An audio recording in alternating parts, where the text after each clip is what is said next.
India Pakistan DGMO തല ചർച്ച പൂർത്തിയായി. ചർച്ചയ്ക്ക് മുന്നോടിയായി പ്രധാനമന്ത്രി സേനാ നേതൃത്വവുമായി അതുപോലെ വിദേശ പ്രതിരോധ വകുപ്പ് മന്ത്രിമാരുമായും ചർച്ച നടത്തിയിരുന്നു. B Dileep Kumar central news ഡെസ്കിൽ നിന്ന് ഏറ്റവും പുതിയ വിവരങ്ങൾ നൽകും. ദിലീപ്, യോഗം വളരെ ഹ്രസ്വമായ യോഗമായിരുന്നു എന്ന് തോന്നുന്നു അല്ലേ? 12 മണിക്ക് തീരുമാനിച്ചതാണ്, റീഷെഡ്യൂൾ ചെയ്യുന്നു 5 മണിക്ക്. പക്ഷെ 5 മണിക്ക് തുടങ്ങിയോ എന്നതിൽ ഒരു കൃത്യതയില്ല. പക്ഷേ 6 മണിക്ക് മുമ്പ് അത് തീർന്നു എന്ന വിവരം വരുന്നുണ്ട്. ഒരു നിർണായകമെങ്കിലും വളരെ ഹ്രസ്വമായ യോഗമായിരുന്നു എന്ന് തോന്നുന്നു അല്ലേ?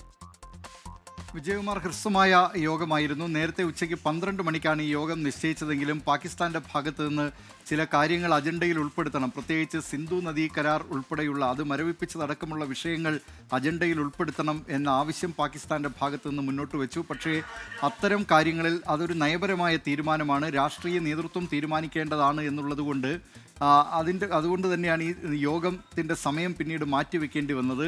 അല്പസമയം മുമ്പ് ചേർന്ന യോഗത്തിൽ ഇന്ത്യ നിലപാട് വ്യക്തമാക്കിയിരുന്നു തുടക്കത്തിൽ തന്നെ എന്നാണ് അറിയാൻ കഴിയുന്നത്. അതായത് സൈനിക കാര്യങ്ങൾ ഒഴികെയുള്ള, പ്രത്യേകിച്ച് അതിർത്തിയിലെ വിഷയങ്ങൾ ഒഴികെയുള്ളവ ഈ യോഗത്തിൽ ചർച്ച ചെയ്യാനാകില്ല എന്ന കാര്യം പാകിസ്ഥാൻ്റെ director general of military operations Kashif ചൗധരിയെ അറിയിച്ചതായാണ് ലഭ്യമാകുന്ന വിവരം. അതിൻ്റെ കൂടി അടിസ്ഥാനത്തിലാണ് വളരെ ഹ്രസ്വമായ യോഗം.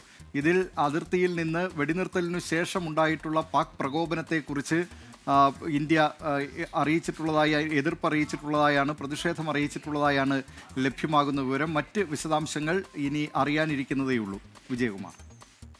ദിലീപ്, ഇപ്പോൾ ഈ ഉറപ്പായും പാകിസ്ഥാൻ സിന്ധു നദീജല കരാർ ഉൾപ്പെടെ ഉള്ള വിഷയങ്ങൾ ഉന്നയിക്കും.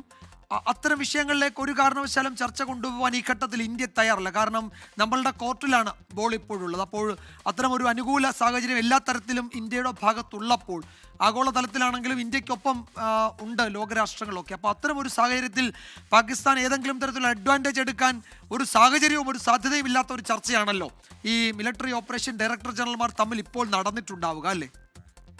വിജയകുമാർ, മിലിറ്ററി ഓപ്പറേഷൻസ് ഡയറക്ടർ ജനറൽമാർ തമ്മിലുള്ള ചർച്ചയിൽ പ്രധാനമായും ഈ അതിർത്തിയിലെ വിഷയങ്ങൾ മാത്രമാണ് വരിക. മറ്റ് കാര്യങ്ങളൊക്കെ അത് നയപരമായും സർക്കാർ തലത്തിലുമൊക്കെ കൈക്കൊള്ളേണ്ട കാര്യങ്ങളാണ്.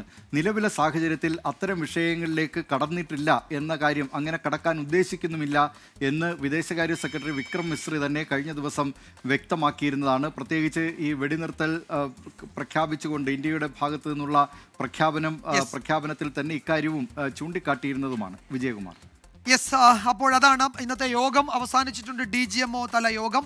അതിൽ മറ്റേതെങ്കിലും തരത്തിൽ അതിർത്തിയിലെ ഇപ്പോഴത്തെ സാഹചര്യങ്ങൾ സംബന്ധിച്ചുള്ള ചർച്ചകളല്ലാതെ മറ്റെന്തെങ്കിലും ഒന്ന് നടക്കാനുള്ള സാധ്യത കുറവാണ്. അതിൻ്റെ വിവരങ്ങൾ വരാനിരിക്കുന്നതേ ഉള്ളൂ. പ്രധാനമന്ത്രി 8 മണിക്ക് രാജ്യത്തെ അഭിസംബോധന ചെയ്യും.